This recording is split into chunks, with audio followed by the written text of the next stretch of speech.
premier and the Trump administration. Now, this comes as Republicans are trying to avoid a partial government shutdown. Erica Brown has more from Capitol Hill. President Trump has called off a 50% tariff against Canadian steel and aluminum after Ontario, Canada said it would back off the tax it put on electricity exports to the U.S. There's a very strong man in Canada who said he was going to charge a surcharge or a tariff on electricity coming into our country. He has called and he said he's not going to do that. Tuesday afternoon, Ontario's Premier Doug Ford announced that after talking with U.S. Commerce Secretary Howard Lutnick, he will remove the 25% surcharge on electricity exports impacting Michigan, Minnesota, and New York. We have both agreed, let cooler heads prevail. We need to sit down and move this forward. Markets tumbled for the second day in a row as nervous investors raised concerns about a trade war and the economic impact of a looming partial government shutdown. This is not a game. The government shuts down on March 14th. We have to get it done. The House is set to vote on a stopgap spending bill to fund the government through September. With a razor-thin majority, Republicans need nearly all members to vote yes. Vice President J.D. Vance met with GOP lawmakers this morning. Vice President Vance had a great message conveying, how important getting the CR passed is to President Trump and allowing him to continue the work he's done. And President Trump has been calling holdouts to rally support for the bill and threatening to back primary challengers to any Republicans voting no. Erica Brown, CBS News, Capitol Hill. Meanwhile, Reuters is reporting that the Trump administration is considering canceling the lease of one of NOAA's offices in Hilo that supports the Mauna Loa Observatory. Supporters say the observatory is a world leader in tracking global warming and greenhouse gas emissions. The Doge website says ending the Hilo office's lease would save about $151,000 a year. Sina Pili remains in custody at the Women's Community Correctional Center in Kilauea following her indictment for manslaughter in the death of her 11-year-old adopted daughter. Meanwhile, the extended family of Azalea Pili Ayu released this photo of the child. They tell us the girl who was allegedly beaten to death by Pili in Laie had visible bruises on her body at her funeral. Loved ones said, quote, "Justice needs to be served, justice for this beautiful soul who was taken away too soon," end quote. An autopsy determined the girl died from child abuse injuries in December of 2023, just 2 months after she was adopted by Pili. Well, explosive allegations against Maui County Police Chief John Pelletier. A lawsuit claims he was a dirty cop while working for rapper Sean Diddy Combs 7 years ago. Maui's mayor is asking the police commission to put him on leave until the case is resolved, but Pelletier is denying all the allegations and calls the mayor's request, quote, premature and unjust. Eddie Dowd has the story. In the nearly 90-page civil lawsuit filed by Ashley Parham and 2 unnamed people, Maui Police Chief John Pelletier is accused of being hired security for Sean Diddy Combs in 2018. It claims Pelletier, who was a Las Vegas police captain, posed as a sheriff deputy in California to respond to an alleged gang rape involving Combs. The alleged victim claims Pelletier told her to go home but offered no help or medical care. The woman claims Pelletier gave her an envelope to a neighbor which she believed to be full of cash. She claims Pelletier later took her and another plaintiff at gunpoint to his home, restrained them, and refused to let them call an attorney and made various moves to cover up the kidnapping. The Maui Police Department said in a statement Chief Pelletier has no connections to anyone in the lawsuit. The allegations are unfounded and false, and the plaintiffs are spreading misleading narratives. But Maui County Mayor Richard Bisson has requested that the Maui County Police Commission puts the chief on administrative leave during the investigation, saying, "This approach does not constitute a presumption of guilt, but ensures that the individual in question is not in a position that may compromise the integrity of the office while the matter is under review." Retired HPD Deputy Chief John McCarthy believes it's too early to suspend Pelletier. It's outside the jurisdiction of the Maui County officials, so it'd be a difficult thing because of location for one to look at. It's just, a lot of it just doesn't add up. It doesn't make sense. You know, people like to drag people with a name through something like this. They're making allegations that need to be proven in a court. The Maui Police Commission will now have to vote on whether to place Pelletier on leave. The next meeting has not been announced. Eddie Dowd, Hawaii News Now. And Chief Pelletier responded to Maui Mayor Richard Bisson saying, quote, "The allegations made against me are completely false and I have not been formally served any legal paperwork. Throughout my career, I have served with integrity and dedication, and I am deeply disappointed by this request, which I believe to be both premature and unjust," end quote. You can read his full statement on our website right now at hawaiinewsnow.com. Also on Maui, there's a new challenge to power up Lahaina homes. Hawaiian Electric crews say they're facing delays because the ground is hard. HECO tells us the terrain in parts of the wildfire burn zone are made of blue rock, which takes longer to dig through. Residents who've rebuilt their homes but cannot move in without electricity are running out of patience. Electricity for our part of Waiakuli and other parts of Lahaina town in the burn zone. There's still no infrastructure, so no telephone poles, no undergrounding, no nothing. So, you know, as you can see, there's houses around us that's going to be online soon. They don't have power, so they cannot occupy their homes without power. Maybe the electricity issue might push people over the edge, right? Maybe might cause people to just say, "I give up, I throw my hands up," and they might relocate somewhere else and not even try to rebuild. HECO could not give any timeline for when power will be available, but said delays could also be caused by service requests with the proper permitting, the layout of the rebuilt structures, infrastructure needs, and easements. And a big deadline today for survivors of the wildfires who participate in FEMA's direct housing program. This is the last day to appeal the rental bill they received on March 1st. FEMA's program collects what it deems fair market rent from those being helped by the program. Congresswoman Jill Tokuda and other state leaders have called for a blanket waiver to cover survivors already struggling with the high costs of recovery. But for now, survivors can appeal their rent through their recertification advisor. Let's take you live to Kilauea now, where the 13th episode of the eruption started this morning. Just dazzling images there. Scientists say it happened around 2:35 a.m. with lava fountains reaching up to 500 feet. Lava flows from the north vent have covered about 30% of the Halemaumau crater floor.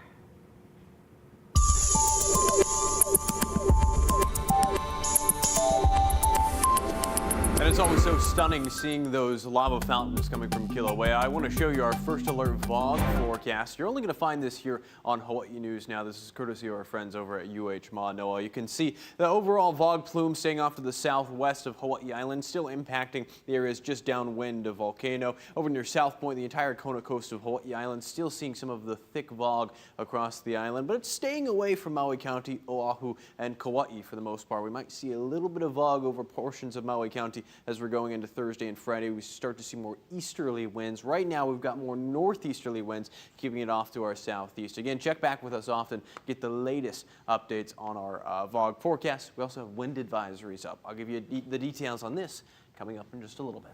Thank you, Drew. New at noon today, the NTSB is urging immediate action be taken to avoid another mid-air disaster at Reagan National Airport in D.C. following the January collision that left 67 people dead. The crash over the Potomac River killed everyone on board the jet and 3 people on the helicopter as the passenger plane was preparing to land. Now, the NTSB says between October of 2021 and December of 2024, there were more than 15,000 instances of helicopters being in close proximity to planes at the airport. Helicopters had been flying as close as 75 feet away from commercial planes. The existing separation distances between helicopter traffic operating on Route 4 and aircraft landing on runway 33 are insufficient and pose an intolerable risk to aviation safety by increasing the chances of a mid-air collision at DCA. Let me repeat that. They pose an intolerable risk to aviation safety. The NTSB is urging the FAA to permanently prohibit helicopter operations on that route when DCA's 2 nearby runways are being used for departures and landings. It's also asking the FAA to find a different route for helicopters to use during those times. The exact cause of the January collision is still unknown. The NTSB says its investigation will likely last more than a year. Southwest Airlines announced a big shift today. Starting May 28th, the company will start charging for some checked bags for the first time in its nearly 54-year history. Chris Van Cleve has the details. Pack all the things. Bags fly free has been at the heart of Southwest Airlines. But just in time for summer, many checked bags will soon fly with a fee. Only Southwest's most elite A-list preferred flyers and those booking its priciest business select fares will get 2 free checked bags. A-list members, Southwest credit card holders, and select customers will get 1 free checked bag. Everyone else has to pay up. We are watching an airline self-destruct. Airline analyst Henry Hartevelt. This is how you destroy a brand. This is how you destroy customer preference. This is how you destroy loyalty. And this, I think, is going to send Southwest into a financial tailspin. The short answer is that it's about securing our future. Southwest CEO Bob Jordan. We are more than the logo on our planes. Our DNA isn't open seating or even bags fly free. It's a dedication to service. But this was him last September. Will bags still fly free? Bags will still fly free, yes. It's the third thing the customers look for after fare and schedule is bags fly free on us. 97% of people are aware of our policy, so it's a huge consumer advantage. So as long as you're at Southwest, that's not going to change? Well, never say never. Southwest will also add a new discounted basic fare and is changing how frequent flyer points are earned and redeemed. Next year, it will drop open seating for seat assignments while adding extra legroom seats for an additional cost as the airline looks to improve profitability after struggling post-pandemic. Is the Southwest that people know and love dead? Yes, this change is just so unlike Southwest, and it really is something that I worry could be far more financially damaging to the airline than helpful. Chris Van Cleve, CBS News, Phoenix. Ahead on This Is Now, a Los Angeles jury makes its decision on a man's claim that Disney stole his ideas for the movie Moana.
been a breakthrough in the high-stakes talks between the U.S. and Ukrainian officials in Saudi Arabia, aimed at charting a path toward ending the war with Russia. Now, the development comes after last month's disastrous Oval Office meetings between President Zelensky and Trump. Holly Williams has more from Kyiv. Well, the headlines in that joint statement coming out of Saudi Arabia is that Ukraine has agreed to a U.S. proposal to implement a 30-day interim ceasefire, though, of course, that requires Russia's agreement as well. We're going to take the offer to them. We're going to tell them this is what's on the table. Ukraine is ready to stop shooting and start talking.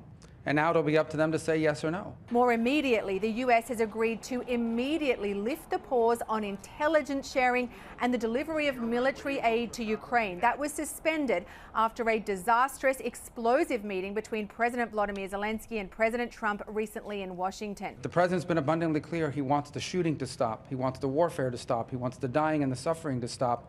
And he believes, and rightfully so, that the only way to end this war is to negotiate an end to it. This meeting was clearly aimed at mending fences, and I suspect the Ukrainians will be fairly happy with the result. Remember, from Ukraine's perspective, in recent weeks, the U.S. has gone from being its most important and one of its staunchest allies, committing over $100 billion in aid to this country during 3 years of war, to suspending the delivery of military aid, President Trump calling this country's elected president a dictator, and then giving him a very public dressing down. Ahead of the talks, President Zelensky stressed that Ukraine has wanted peace from the very first second of this war. But at the same time, Ukraine does not want to be pressured into a ceasefire deal that rewards Vladimir Putin with territory and leaves the door open to him invading this country all over again in the future. Holly Williams, CBS News, Kyiv, Ukraine. A jury dismissed a $10 billion lawsuit claiming Disney stole an animator's ideas to create Moana.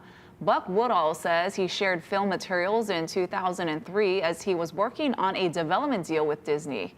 He claimed his movie, titled Bucky the Surfer Boy, had striking similarities to Moana, including a demigod with a giant hook and tattoos. But jurors decided the creators of Moana never had access to Woodall's materials. Well, the dates are set for this year's Merry Monarch Hawaiian Arts and Crafts Fair, featuring more than 150 local vendors. It's all happening April 23rd through the 26th at Hilo's Afukchinen Civic Auditorium and the Butler Buildings. On Wednesday, Thursday, and Friday, the fair runs from 9 a.m. to 5 p.m. On Saturday, it wraps up at 4 p.m. Admission is free. Hey, Drew. Hey, Ashley, we've got strong winds and some showers in the forecast. I'll walk you through this and the several advisories we have up across the state. Stick around.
First Alert Weather with Drew Davis.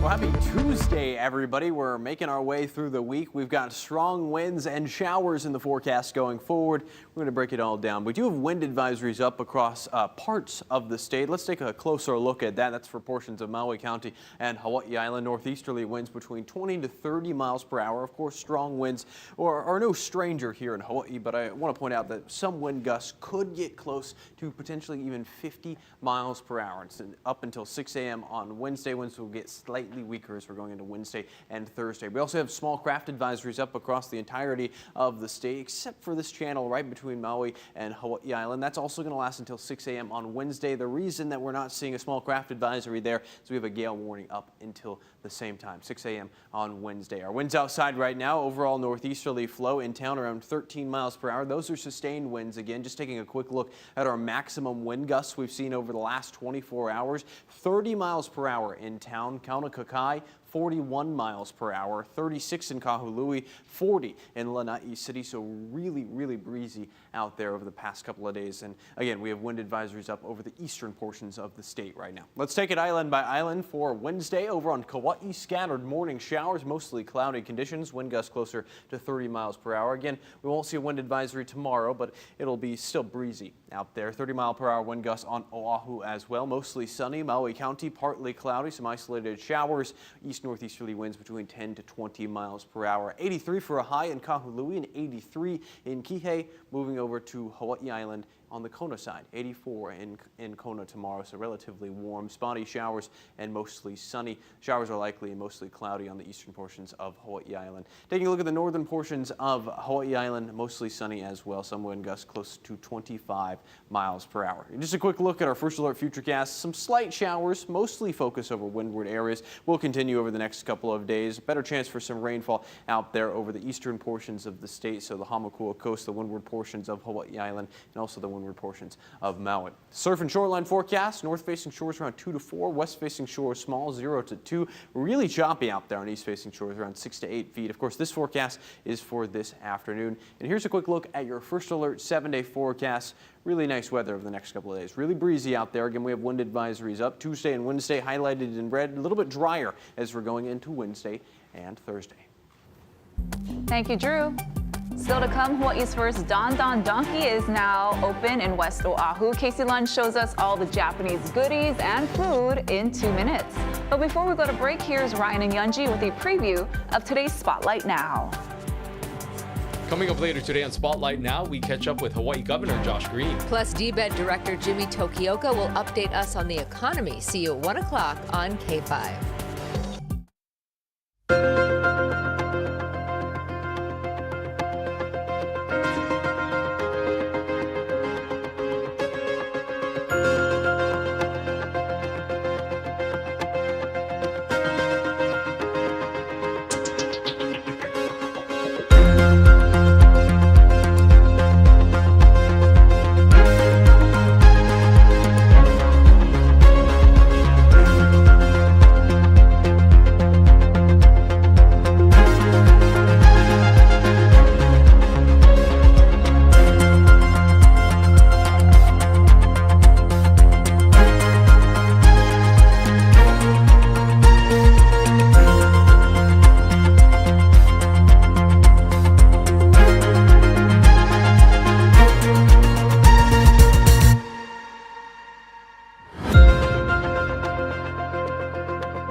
Good news now. Shoppers on Oahu are in for a new retail experience as the first Don Donki store in Hawaii recently opened. The retailer promises the very best in specialty Japanese foods and daily essentials. Casey Lund shows us around.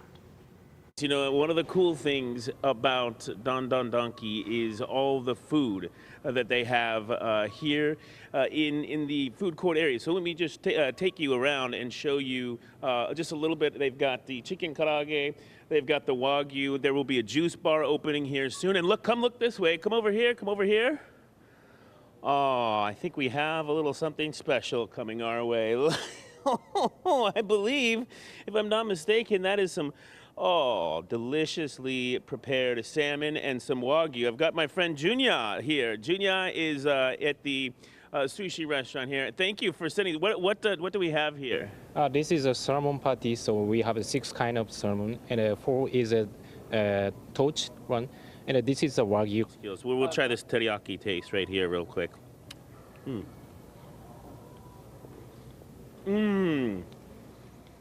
That was amazing wagyu. You folks do something special with the rice, right? Yes, we use from Japan the rice, and we use a red vinegar, so the rice uses a brown little bit. This is the Wakasakura, the sushi restaurant. This is the first of its kind in Hawaii. Dean's with me here, store manager. You folks opened in February 15th. Tell me a little bit about the response from the community. How many people did you guys have come through here on the first day? We estimated at just over 30,000 on the 15th, which is the lines went around the building. Yeah. And it was a fantastic turnout, and we appreciate everybody that came out and joined us in that grand opening. Beyond all the cool stuff that you have here, this is a family store. You have a lot of your former employees from Waipahu, and it's made an impact on this community here in Kapolei. Oh yes, the impact for us is we want to be a very major part of the community. Just like we were in Waipahu, we want to make a difference here to help the community. Dean, thank you so much for being here with us today, and I know that everybody back at the station's grateful too, because they're getting some of the fruits of my labor, I should say. I'll send things back to you for now. Like you're doing such hard work, Casey. Thanks. I'm always jealous because Casey gets to do the fun assignments. Yeah. He's always out there eating. He did bring us back some goodies, so we are grateful for that. All right, thanks for watching This Is Now, everyone. More news first at 4 right here on KHNL. Aloha.